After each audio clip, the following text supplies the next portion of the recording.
Welcome back to Coffee with Yvonne, a show for creatives and entrepreneurs. Happy holidays, y'all. At the time of this episode dropping, it is really the week before Christmas. And at this point, what y'all gonna do?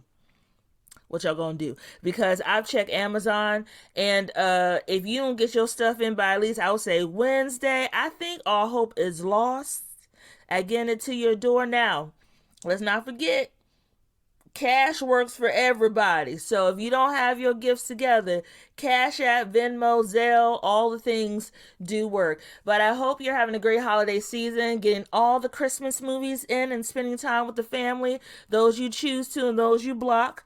I've been watching a lot of movies on Lifetime. You know I love to support the culture, but Lifetime movies are my favorite. No shade to the Hallmark girlies. I am a Lifetime movie girly. Now, Prime has been stepping its game up, but to tell the truth, the holiday movies haven't been holidaying the way they used to holiday. So I've been a little disappointed at the schedule that has rolled out this year, but nonetheless, me and my Baileys and my hot cocoa have been keeping me happy and delighted. Anyway, I have another great show for you today. Joining me on this episode, I have one of my favorite multi-hyphenates, creative Jaimee Rucker. We're going to be chatting all about plus size fashion, inclusivity, and impact. This is a conversation that really needs to happen because I think we forget the plus size industry is a multi-billion-dollar industry, and there has been, and we'll talk about it a bit more during the episode, but there has been a tapering off of inclusion of plus size bodies on the runway, male and female and non-binary. And we've seen this trickle down effect in which there was such a big explosion in store. And now you can barely find a rack in the back of the store next to the clearance section for clothes for plus size bodies. But we'll get into that part in the conversation later on in the episode. For now, we got to do our What's the Brew segment. And I got good things today. I'm actually very excited. Nothing messy. We're going to keep it positive for Santa because I do want to make his nice list. So grab your coffee and let's chat. First up in our first story, let's see. On Variety. So, Kevin on Stage, I don't know if you guys know who that is, but Kevin on Stage, he is a social media star, really comedian who's been in the game for quite a while. Variety has recently announced that Friday Night Vibes revival will return to TBS with Nina Parker. Nina Parker is a journalist, a fashion designer who has her Nina Parker collection that's carried at Macy's. And this is really great because you have two people who have grown in the industry for their impact in the culture. Comedian Kevin Fredericks with Kev on Stage through his podcast and his own production company. Then you have Nina Parker, who has really grown as a commentator, both with, I believe, E! News Network and then with her fashion line and her own personal platforms. So to have something like this brought back to TV, especially during a time period in which a lot of us watch things on streaming services. But according to Variety, new host Nina Parker and Kevin Fredericks, Tiffany Haddish, full transparency, previously hosted a series with fellow comedian Dion Cole. The weekend movie program will kick off with a double feature selection starring Black Panther and followed by King Richard, Will Smith's movie. Filmed at the Gathering Spot in LA, West Adams neighborhood, film fans can join Parker and Fredericks in the audience each week, where they'll be joined by surprise guests and conversations about the film. Future episodes will spotlight acclaimed dramas 21 Bridges, Creed 2, High Octane Adventures, Tenet, White House Down, Angel Has Fallen, and Deja Vu, to name a few. One of the best parts of the movie watching experience is getting to talk with your friends about your favorite actors, the best lines, and the biggest action scenes and more, said Jason Solarnes, President Turner Networks. With Friday Night Vibes, we're creating that experience with brilliant and hilarious Nina Parker and Kevin Fredericks, whose wealth of pop culture and film knowledge, mixed with their amazing charisma and humor, will create a fun and lively watch-along experience for fans every month.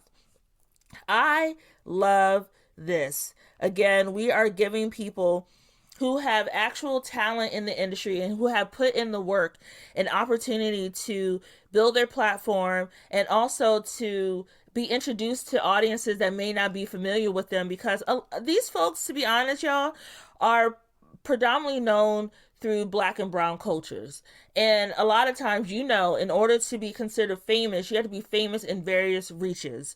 You have to be known by not just your work, but people just recognizing you by name. For example, the Will Smiths of the world, Denzel Washingtons, the Beyoncés, they're not just black or brown famous, they're everybody famous. So having a show like this will give Nina Parker and Kev on Stage, or Kevin Fredericks as he is known, a chance to expand their reach, their audience, and also get the money. In our next story, let's see what we have. Oprah! Oh, yeah, we gotta talk about her. I love me some Oprah. Okay, according to the Smithsonian website for the National Portrait Gallery, Oprah, you get a car, everybody gets a car. Oprah Winfrey. They displayed the commissioned portrait of Oprah Winfrey on December 13th. Her portrait is now displayed at the Smithsonian's National Portrait Gallery by Chicago-based author, representation, Sean Michael Warren, painted Winfrey in a purple taffeta dress amidst a lush garden in her California home. And also, they did not mention this in the article, but you know your girl does the research.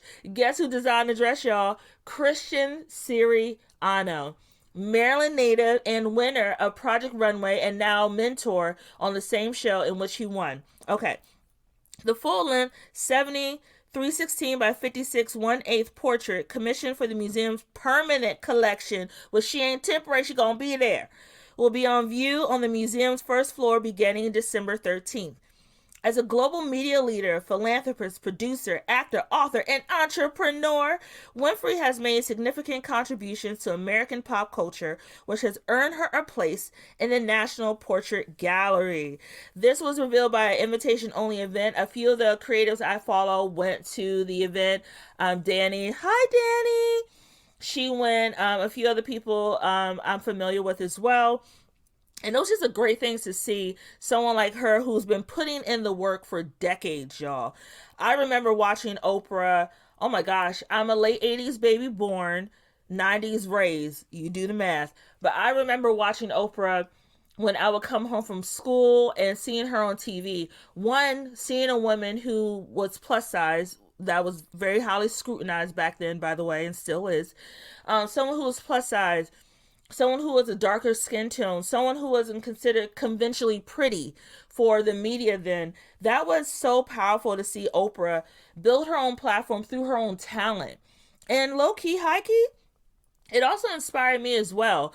I would have to say that my personality on media platforms is definitely a mix of the Oprah with a sprinkle of the Wendy Williams, with a little bit of the Gayle, and a few other content creators I admire, including Amanda Seales for her raw transparency. And what I love about this is generations can see this impactful black woman who truly pulled herself up by her bootstraps with no laces, become a multi-hyphenate, impactful global entrepreneur and billionaire by her own right. So when you have a chance, if you're not here in the DMV area, make sure when you come back during tourist season, we know y'all coming. We already ready. But when you come back during tourist season, make sure to stop by the National Portrait Gallery to check out Oprah's portrait on the first floor. I also believe that is the same museum where Obama and First Lady Michelle Obama is in that museum as well. So you might as well go visit everybody when you go to the National Portrait Gallery. And the Color Purple movie is coming out very soon on not Thanksgiving. What holiday is it? Christmas. The movie is coming out on Christmas Day, so maybe you can make it a thing with the family. Get dressed up in your purple the day before, go snap a photo with Oprah, and then go see the Color Purple movie only in theaters on December 25th. This is not an ad, though it sounds like one. Okay, as I mentioned, I have my creative boo and multi-hyphenate joining me, Jaimee Rucker. Jaimee is someone that I have known pre-pandemic, when, oh my goodness, I can't even tell you the years now. It's been a while. But we met each other through our mutual boo, Bianca. Bianca I've known since high school, and Bianca met Jaimee and Shayla, who she's one half of Plus of the DMV with Jaimee. We met at an Eloquy event, I believe so. But ever since then, it's always been vibes on vibes and supporting each other. Jaimee, since meeting at that event, she has evolved her platform, including Plus in the DMV, to create her own platform with her podcast. First, it was Adjust Your Crown, but she has pivoted into a new venture with FashionMabe, with open and honest discussions with other creators in the industry about the impact of fashion, things about wellness, things dealing with also your mental health, discussions that we should be having more within our creative communities. So, I want you to get into this episode, this very fun episode, and pull out your notes on your iPhone or whatever you're using to take notes, because you're going to want to capture some of these things and gems that were dropped during this episode. But get into it with my boo, Jaimee Rucker. All we had back then were bathroom photos. There were no perfect lightings, tripods, and all this other stuff. You just pulled up to the bathroom and said, "Oh, I'm cute," click, and dipped. No installations. There were no IG moment wall. There were no grass walls. There were no floral walls. We had the bathroom. And it was carrying us, and it carried us through, and she is coming right back around with them bathroom pictures, because ain't nobody got time to be setting up a tripod in the middle of our lunch break to record content. That's a lot of work. It's a lot of work. But anyway, everyone, I just want you to know that I have another special guest on my platform, and I just, again, the people who roll in my creative circle, like, they're one of one. They're number one. They're the only one. Today, who I have on my show is Miss Jaimee Rucker. She is half of Plus in the DMV, but she also has her own platform, FashionMabe, and she has been a content creator for quite some time and has, in my opinion, set the standard for the DMV Plusy girlies on what content should look like on your platform and in creating inclusive messages around fashion. Before we get into the questions that I have for her, I had to trim down a lot of them because I was trying to be professional but not shady, because the Lord is working on me. Anyway. You are my people. You are my people. You are my people. I'm going to read her bio, and then we'll get into these questions. And we might sprinkle for a little razzle-dazzle, Jaimee, some extra ones in there, okay? The founder and CEO of FashionMabe, Jaimee Rucker, blends her remarkable creative vision, conversational savvy, and over 10 years of industry experience to result in an iconic platform that offers realistic and attainable style advice to everyday women. A champion of sisterhood, Jaimee uses her signature aesthetic of faith, fashion, and female empowerment to passionately build community through transparent, honest storytelling on her podcast, Adjust Your Crown. Through her platform, she provides women with the tools and space they need to unlock a life of deserving abundance, unapologetically breaking through their limiting beliefs about themselves, their bodies, and their styles. Rucker's life work is driven by her passion for connecting others to their full selves inside and out. She strives to be a testament, amen, that if you stay authentic in your journey, you get everything assigned to you. Won't he do it? Won't he will? Encouraging women by creation alone and not by circumstance. And with that being said, welcome to Coffee with Yvonne, Jaimee. Hey, boo. Thank you, boo. I'm happy to be here and excited to chit chat with you for some good girl talk. Yes. And, we're going to be talking about today, and I know I shared this in the beginning of the episode, but the plus side of fashion, style, influence, and impact. And many of you may or may not know, if you follow me on my personal social platforms, I'm a curvy girl. My thighs touch. They've been doing it since I was 12. So period. As a curvy girl, we are going to have an engaging conversation around this topic, and hopefully you'll walk away with some great information to use for building your wardrobe and elevating your style. All right, let's get into it. In my broadcaster voice. Jaimee. I love it. Jaimee, as a body inclusive content creator, you and my boo Shayla have been putting in the work for years, building your platforms. What inspired you to enter the space? So shout out to my boo Shayla, my forever co-host. So funny enough, Shayla and I both had our own individual fashion platforms. Mine is FashionMabe. Shayla's is the Vain Life. And for me, with FashionMabe, I came into the space looking to upgrade my style. I had reached a point where I was like looking around at other women, and I'm like, I like how they look so pulled together and polished, and I wanted to find that for myself in a version that worked for me. At the time, well, still, I'm a football mom. So I'm just like, I see the girls walking around in the high heels and tiptoeing, and I'm just like, for me, that's not functional.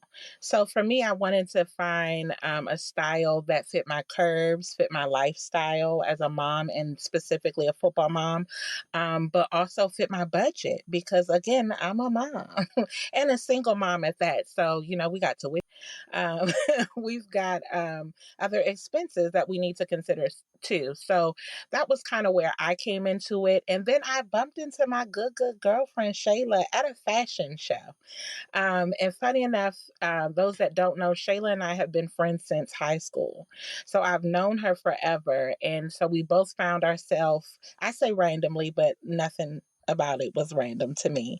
But we both found ourselves at this fashion show, both looking for some of the same things, looking for community, looking for what fashion was for DC. Like, every city has their own kind of vibe and their own kind of style. So we were looking for that. And we were looking for designers, like cut and sew designers. We're not talking about like no shade to boutiques because I love a boutique, I shop a boutique. But we're looking for people that are cutting and sewing, making plus size clothing that we could amplify and support. So after having a couple conversations, we were both like, let's create the change we want to see. Because if we're looking for it, somebody else is looking for it too. So that's kind of how everything kicked off. And I love that you are working with someone who you have real history with. I think sometimes when people come together to do a mutual platform, it's based on common interests, but it doesn't have any history and it falls apart very quickly. Hmm. I have experienced that more than once myself, working with other creatives in different spaces in which we collab, and then the vibes don't vibe the way you thought they were vibing, and it goes its separate way. But by Yeah. you having history with someone who is a close friend, you're able to create authentically, and that authenticity resonates through your followers. So I love that for you. Thank you. I appreciate that. I tell people all the time, Shayla and I are friends in real life. Like our platform, when we came together to do Plus in the DMV, was simply us opening up the chat. We were having these conversations anyway. So we just wanted to open up the chat to welcome in other folks that were looking for something similar. So absolutely. Love that. And you talked recently on your not your podcast, your IG. You have a meet me in the ladies room that you started. Yes. Yes, meeting in the ladies room. You discuss capsule collections and the rise of quiet luxury and building a sustainable closet has inspired people to create capsule wardrobes. In your expertise, can you please explain what a capsule wardrobe is and why it's worth the investment? So I broke this all the way down. I simplified it all the way down to simply a capsule wardrobe is an intentional selection of interchangeable pieces. So for me, capsule wardrobes have never been my thing. Like, I love fashion for the art of fashion. I'm here for the drama of fashion. I love fashion as an expression. So when I would see capsule wardrobes and people putting together capsule wardrobes, to be honest, it just bored me.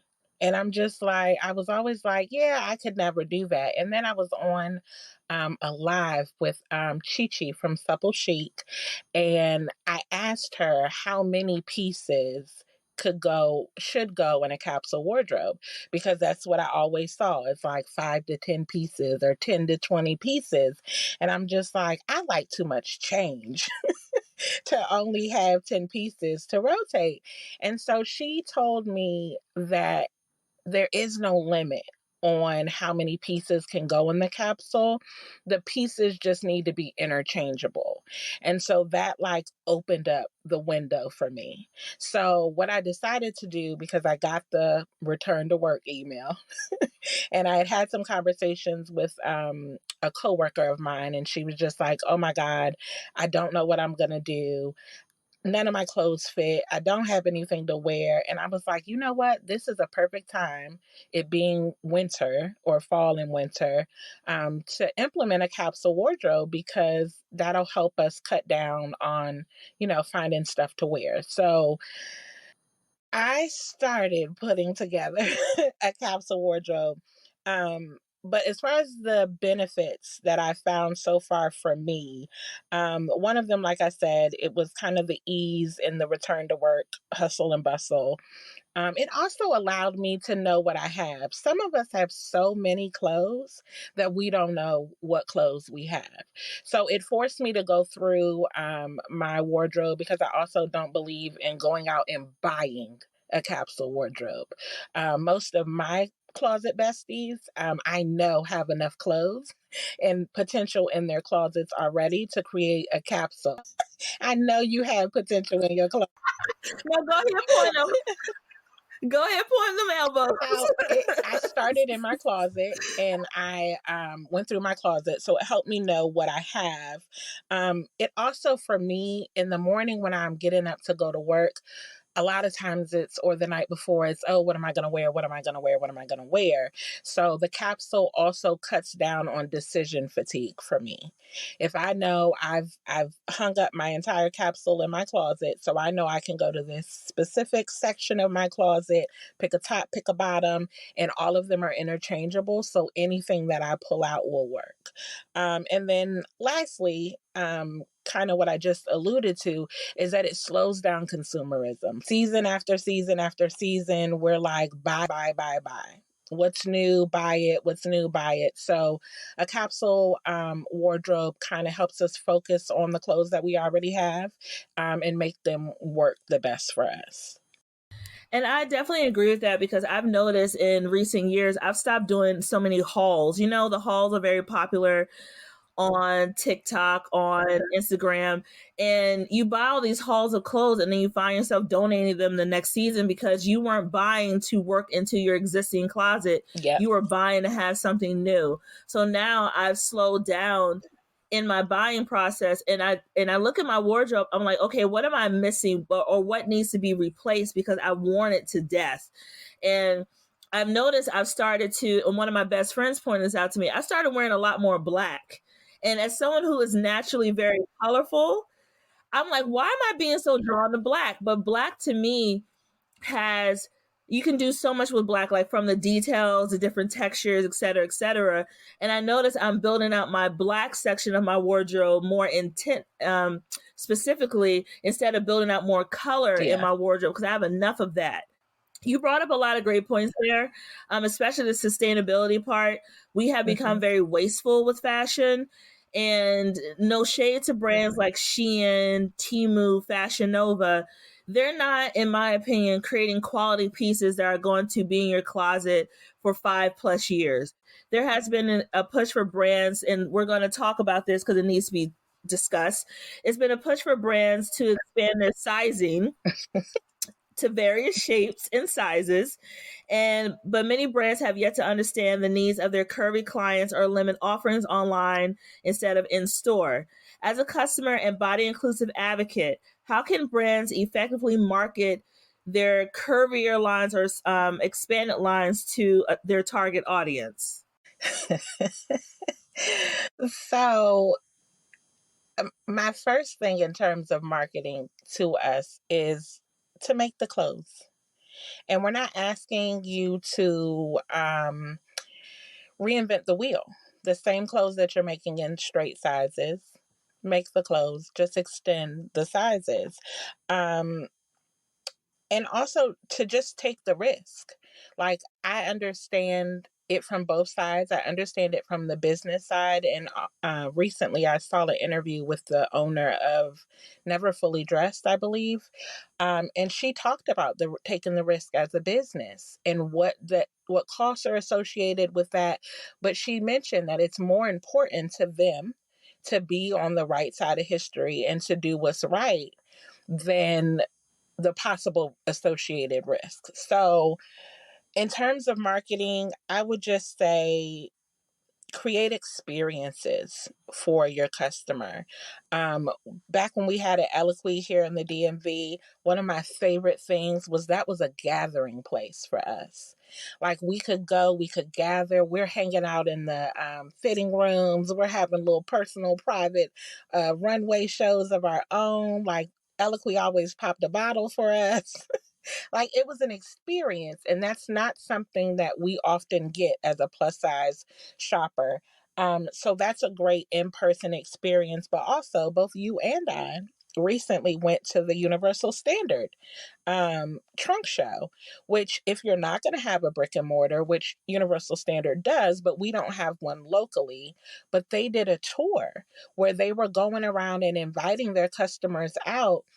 They filled a whole house with their pieces with a wide range of sizing, so that if you had a question of, well, I don't know what size I wear there, or how does something feel or fit, you got to go try it on. You got to go see what was available, what was coming up. That was an amazing experience. And I think that they do those kind of regularly. So even if you don't have a brick and mortar, that doesn't mean you can't reach your customer. So I think that's a good way to kind of market to us. I know you mentioned Shein, which I've kind of stayed out of the Shein battle, the Shein battle, but I don't want us to miss the fact that Shein has made billions with a B because they have served an underserved community, which is us. Now, granted, have they done it ethically? Probably not. Not so much. But I think that the issue is not the money to be made, because their model has shown us that there's money to be made. So just create the experiences. Also, I would say to fully commit. Shayla and I talk about all the time brands having a true desire to actually want to serve us. Like it can't just be throw it at the wall, see what sticks. Because then you get brands that extend their sizing by just doubling measurements. And we all have been a victim. There's a class action suit. There's, there's a class action. There's a class action suit for that. So you just have to invest in the skill, because the skill is different. Like you can get three size 16 women and they're all shaped differently. A size 16 is not equal. So you do have to like invest in the skill, and as a company and as a brand, like you just got to take that leap. Another way I'll say is to bring us along in your journey. Like include us in your process. Stores like Forever 21, Old Navy, and I know we said we weren't going to be shady. We weren't going to be shady, but we were going to be real.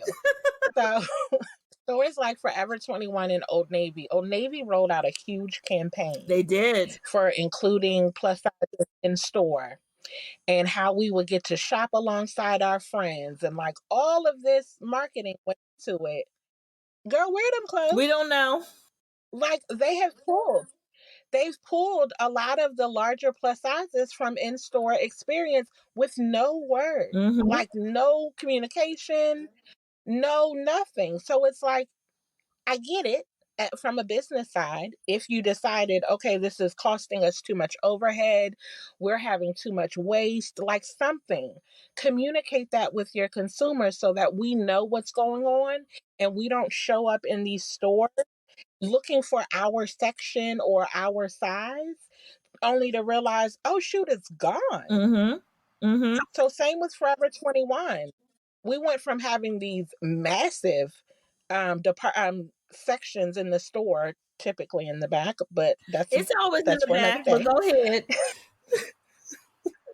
Look, that's for another day. But we went from having these large sections to my local Forever 21 put a small section behind the escalator, behind the escalators, to then just getting rid of it completely. And again, with no communication and no conversation, and that just doesn't feel good. And then lastly, I'll say make sure it's what we want. Like brands, oftentimes, that's why I said we're not asking you to reinvent the wheel. The same stuff that we like in your straight sizes, we would like in plus sizes. Uh-huh. It does no good to create a whole different collection for plus sizes of stuff no one asked you for. Like the brand will remain unnamed, but as soon as I say Mickey Mouse and skulls, people will know who I'm talking about. But we've got enough of that. So don't create an entire collection of things that no one asked you for. And then when it does not sell, turn that around and say, oh, well, the plus size consumer is not shopping, because that's not true. We just want you to make what we're asking you for, or what's on, at least stay with what's on trend. Yeah. Yeah. And you know what? To your point, Jaimee, you've knocked out a few good points that I think any marketer or anyone in the comms and PR department needs to listen to. One, do your market research, right? If you have these email listservs in which you have all this contact information and data, send an email out to your customers asking them to participate in a market research study about these clothing for that brand. Two, make sure your messaging is real and inclusive. Don't just pick the plus size models from New York Fashion Week that look more like a size 8 than they do a size 14, 16, 18, 20, 20 plus, and fit the stereotypical idea of what you think a plus size body should look like. Plus size bodies are beautiful depictions of versatility. We all don't look the same. You know, some of us carry our weight in our hips. I carry my weight in my hips. Some of us carry it in our stomach. Some of us carry it in our arms. Like, we have different shapes and sizes. But when you choose a plus size model that looks just one certain way, you're also identifying and telling someone that this is what you should look like in this body type. And you're not being inclusive in your messaging. Number three, when you're rolling out these campaigns, do a rollout that feels real and authentic. Pull some of these people who have been tagging you in their content for forever to be included in the campaign rollout. Include them in the rollout. Make them part of the story. Have them tell the story of why they supported your brand before you chose to expand your sizing, and to share their favorite pieces and what they're excited about for the collection. Put their pictures up in the store. Have their pics included, when you do the rollout on the racks, and say pics by, Jaimee and Shayla from Plus in the DMV. Make sure it's digital as well for the audience, where they can scan to learn more, to download more information about the collection and the storytelling behind this content. But don't just slap a rack in a store and say, here you go, be happy. That's not how it works. And put no marketing dollars. No Yeah, and put marketing no dollars marketing behind dollars it. behind it. And then when you drop your plus size line, you put us on the clearance racks, and then we have to dig to find our sizes and things that we once were like, well, what happened to X, Y, Z? Oh, it's on clearance. So now we're just being pushed to the back of the store once again and made to feel like our bodies are wrong for the way that they're naturally shaped. Okay, cool. It's all good. And you know what, too, Jaimee, getting into our next question, we're going to be a little shady with this one. It's fine. So, Victoria's Secret. I was going to ask. I was going to bring this up. Victoria's Secret. They were recently scrutinized for not being body positive, but now, like many brands, like we mentioned, are quietly removing the messaging from their campaigns because they're tired of being woke and inclusive. Why do you think we're moving backwards in building inclusive messaging? Like, why do you think they're now just pulling the plug everywhere and saying, we don't need this anymore, it doesn't work? So I first want to say that you are my people, because because when I think of Victoria's Secret, and to be honest, when they rolled out this campaign, and I think I watched what they had, or whatever the case may be, Uh-huh. I laughed of that campaign. It was laughable to me. this whole rollout of, oh, now we know that beauty includes blah, blah, blah. Like, now they know, but we have to stop giving these people that level of power. Baby, we've been known. We've been telling you all that. Savage Fenty was created and showed y'all that. Y'all are late. Like, y'all spent all this money on this marketing. It's not giving what y'all thought it was going to give. So, It never gave. never gave. Maybe to, the folks on the other side, which are going to be like, oh, yay for them. Girl, goodbye. By the time y'all came along, we no longer needed that. So I just think that it's one of the many ebbs and flows of fashion, clothes and trends. They come and they go. They come around and they leave and then they come back. So I think that it's that. I think we'll always kind of be and continue to show up. I remember, I believe it was Kelly B, that the year that they all showed up at New York Fashion Week, and by they, I mean all the plus size influencers, and oh no, this is the peak. And so now we're getting ready to go on the downslope. And I absolutely agree with that, that we've reached this peak. So we just have to continue to show up and continue to create and keep, fighting for inclusion. We also recently had a documentary launch here in DC for Invisible Beauty by Bethany Hardison, which was, it kind of documented the same ebb and flow. Like, there was this high time of black and brown models, and then she kind of stepped away because she wanted to do something else. And when she stepped away, it all went to crap. She had to come back to be like, oh no, wait a minute. So I just think it's one of those ebbs and flow kind of thing. I don't I hope some point we'll get to a place, but I think the essence of fashion in the fashion industry is this kind of exclusive, members only kind of industry. So I think we'll forever fight that. And I agree with you on that, and that there needs to be consistent representation throughout the industry. Like, I love Christian Siriano. He stays 10 toes down with body diversity and inclusivity across the board. Love him. Love that he's from the DMV. Hey, Christian. Now, when it comes to dressing curvy bodies, and I know we talked about this a little earlier in the interview, it can be expensive. I've seen my bills from Eloquii, Universal Standard, all of them, and I'm like, woo, child, that's a lot of money. But with our clothes costing more, or we spend a lot of time on various sites trying to find brands that actually follow their size chart, hint, hint, can you please share a few brands that you would recommend from low in terms of affordable to higher end? So I'm going to push back on this just a little bit. Go Okay. ahead. One of my core principles of FashionMabe is that dressing doesn't have to be expensive, right?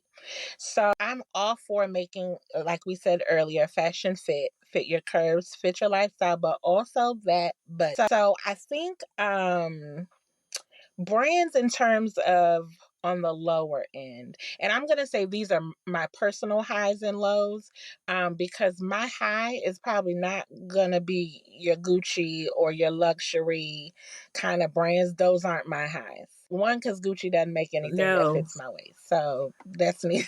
it does. It makes a scarf. That's A it. scarf might That's be it. able to fit. But in terms of low, I'm always going to go Target, and I'm going to mention Amazon in this same kind of sense, is because both brands have worked really hard the last couple of years to give us access to designers, ones that we typically either wouldn't be able to afford or are just out of our reach or out of our size range, to be quite honest.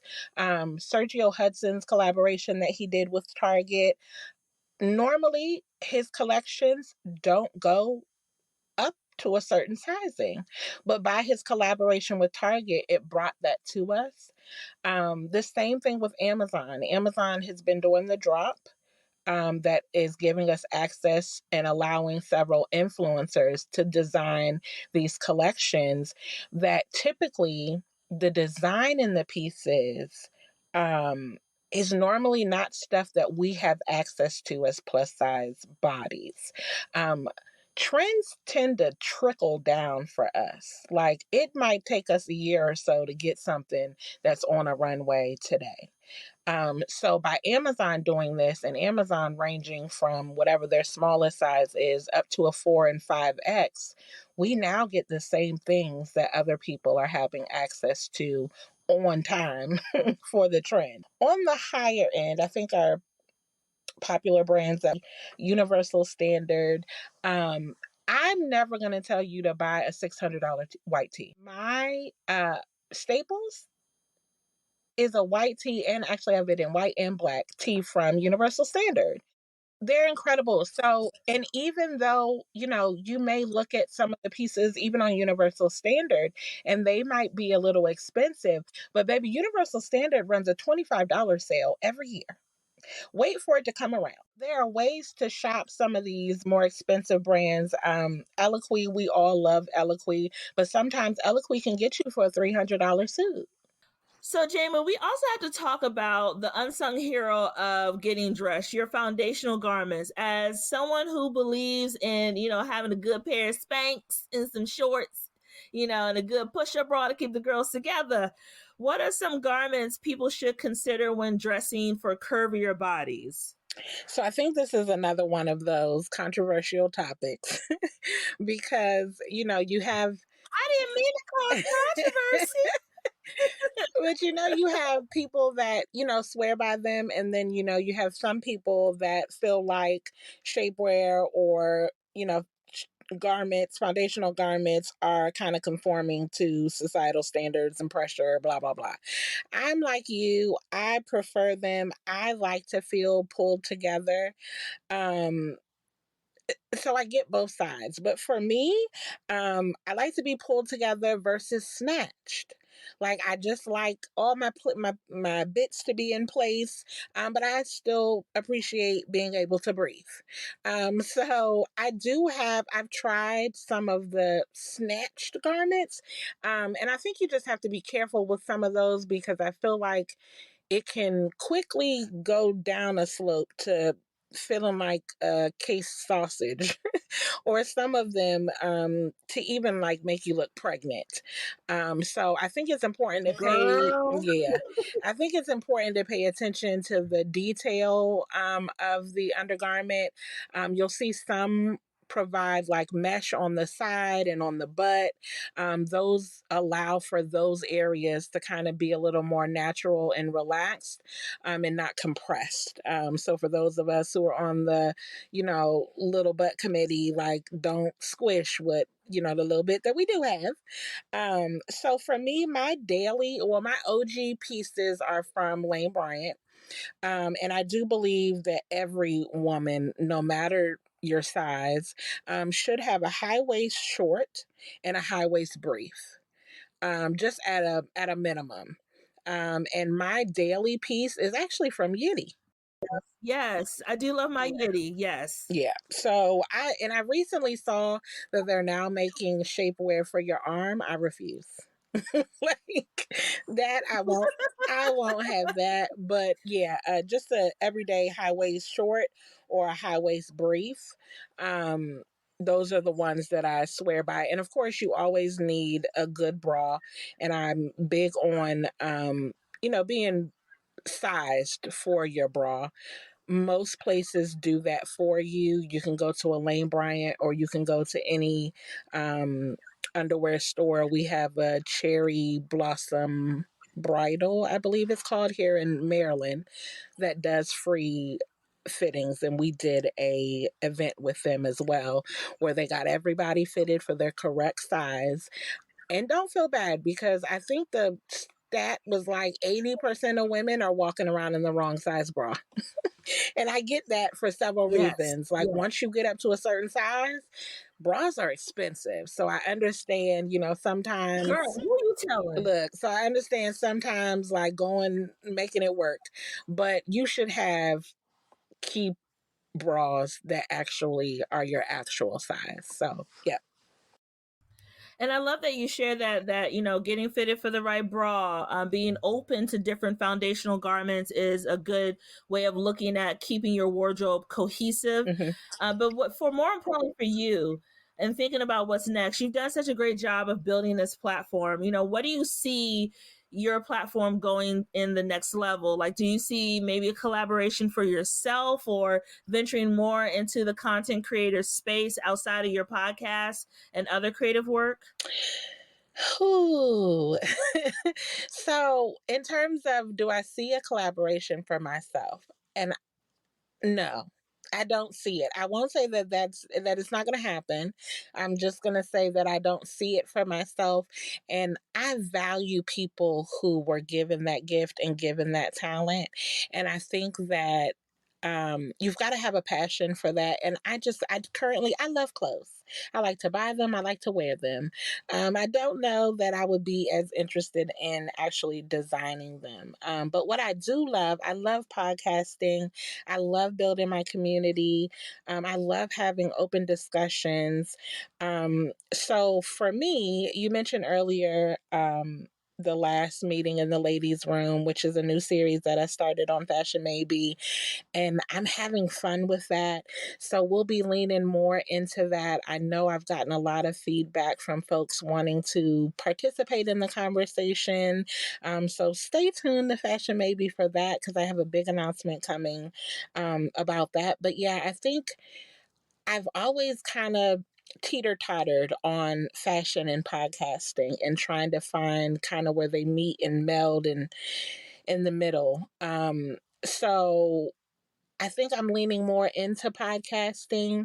I love talking about fashion, and that will always be. But what I've found is that fashion has a purpose in my purpose, but it may not be the foundational piece of it. So I think fashion for me has always been kind of that thread that weaves us all together as women. It's been what helps me meet women.